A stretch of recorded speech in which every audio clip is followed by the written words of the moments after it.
to Business, the show all about small business, jobs, and entrepreneurship. We are joined by Faisel Khan, the former Legislative Inspector General of the City of Chicago. And I say former because, Faisel, you've been out of the job for a little while, no doubt. All that oversight you were doing was not looked upon very positively by the folks that you were hired to oversee.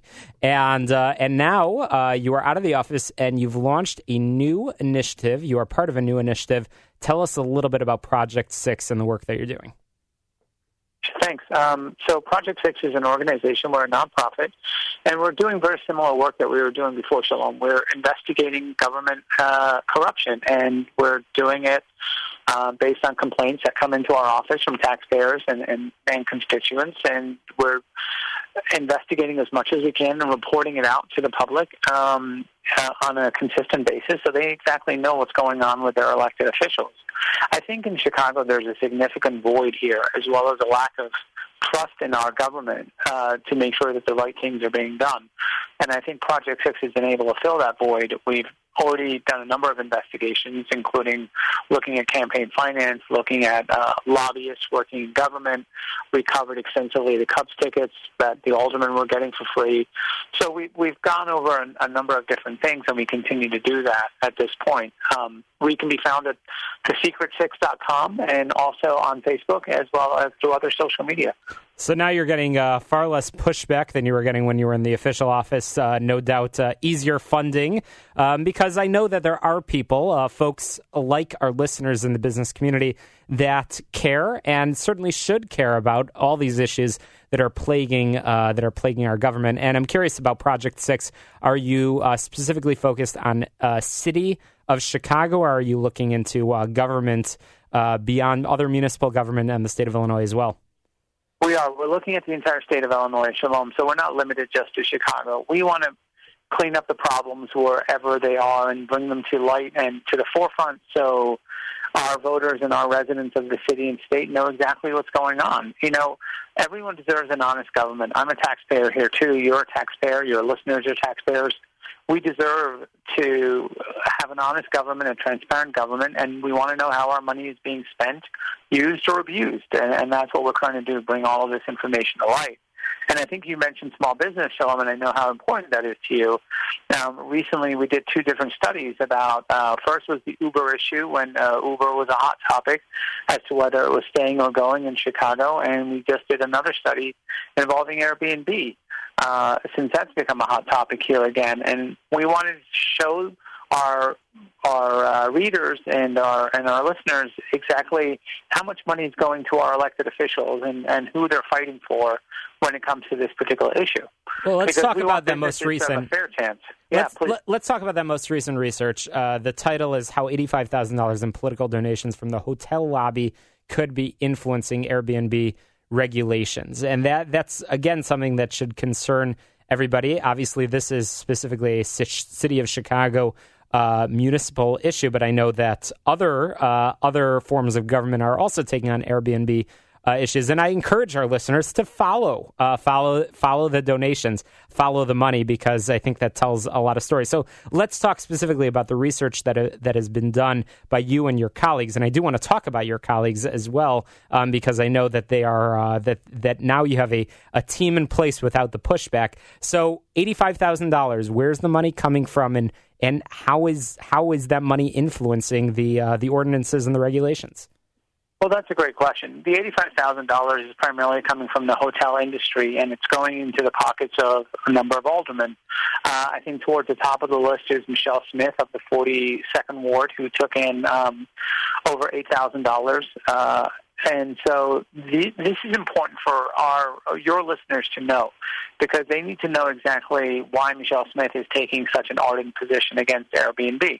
And does that $8,500 coming from the hotel lobbyists have anything to do with that? Businesses in Chicago should have a fair chance, whether it's, businesses run by the average homeowner or a mom-and-pop operation, and it should be about survival of the fittest and not survival of the fittest with the deepest pockets. We don't want businesses run out of Chicago because they simply can't contribute enough to their aldermen, and their aldermen will then go fight for them at this point.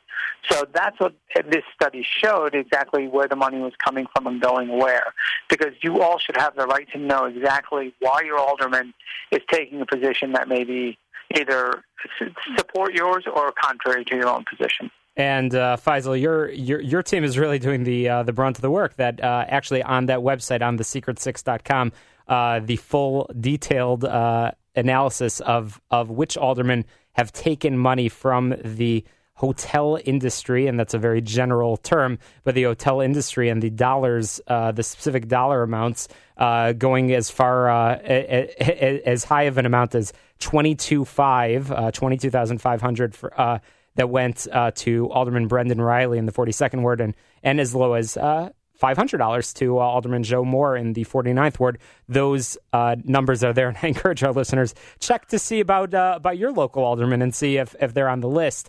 And it truly is fascinating information. Faisel, one thing that I saw actually in the news just this past week, and I don't know if Project 6 is looking into this, is the CHA came out, the Chicago Housing Authority came out this past week with the long-awaited announcement of which developers will be taking the lead on the Cabrini Green redevelopment. And I got a whole bunch of email alerts and a ton of emails from listeners and friends in the business community. And it's interesting. It was not a very transparent process. And when you actually look at the dollars, you could see very clearly that the dollars from that developer were pouring in to the various aldermen. So curious if you're looking into that as well as similar situations like that of other contracts that are actually being given by city government as well. And it goes to exactly what we've been talking about, Shalom, is that who has the deepest pockets, and is that how you're getting business done here in Chicago? And that's just not fair to every other business that wants to be a part of this. And so I would encourage your listeners to go to our website to file information with us. They can leave a tip, anonymous or not, on our website, contact us through Facebook, and provide us with as much information as we can. We're willing to look at anything, and we want to look at everything, because we just don't think that there's enough information out there for all of us to know exactly what's going on with our elected officials. And development is a significant issue here in Chicago, and there's a lot of backdoor deals that are made that we simply don't know about, and deals that we probably wouldn't agree with if, in fact, they came to light. So I would urge your listeners to please come to our website, give us the information we need, and Shalom, if there's anything you can tell us, please make sure we can talk again, and we will certainly take a look at anything that people provide us. Absolutely. So, Faisel Khan, you're now the CEO and president of Project 6. You've got a team in place. Tell us a little bit about the team, briefly, that's working behind the scenes on investigating the corruption, and sort of what are the next steps over the coming year? How else, aside for contributing the tips and the information, how can we promote the very important work of transparency that Project 6 is dedicated to? Yeah, so let me break that down. So our team is an incredibly talented and hardworking group. They came over with me from the Office of the Legislative Inspector General. They come from different walks of life and just care about our mandate, and they care about living in Chicago and living in a safe and happy place and with a government that isn't trying to cheat them in any way. So they care about the mission very much and are working hard to get this information out to you. We are dependent, Shalom, on basically private donors. So we take small amounts of money from wherever we can. And so I urge your listeners to, if they like what we've been talking about, to check out our website again. There's a lot of information on there. And hopefully they can support us in our mission moving forward. And what I think you'll see in the future from us is a consistency. You're going to see stories like this, the Airbnb, the Uber stories, investigations about developers, investigations about campaign finance, and information that your people will be able to see right away and in real time, so they can make good decisions when it comes to reelecting these folks. I think our overall mandate here in Chicago is to change the attitude of Chicagoans from apathy to outrage again. And I think if we can get there, if we can get people to care again about what's going on here in Chicago and how it affects them personally when they're losing money out of their pocket because of corruption and because of all these other problems, I think we will get there. And Once we do, I think we can fundamentally change Chicago to a city to where it should be as to where it is now. I share that hope with you. Faisel Khan, the former Legislative Inspector General of the City of Chicago and currently the President and CEO of Project 6, the Government Accountability Task Force, and I love the term at the bottom of your website, Corruption Stoppers, and that includes the information for how our listeners can send in anonymous or open tips to the team at Project 6. Faisel, thank you so much for joining us. Fantastic discussion. We'll be sure to have you back on and continue sharing the important work that you're doing over there at Project 6. Thank you for joining us. Shalom. Thanks so much. I really appreciate it. Absolutely. Well, coming up after this quick break, we will be talking some more about business, some more tips about entrepreneurship. You don't want to miss it. You're listening to the show all about small business, jobs, and entrepreneurship. We are powered by our good friends at Tandem HR, your solutions center. You on our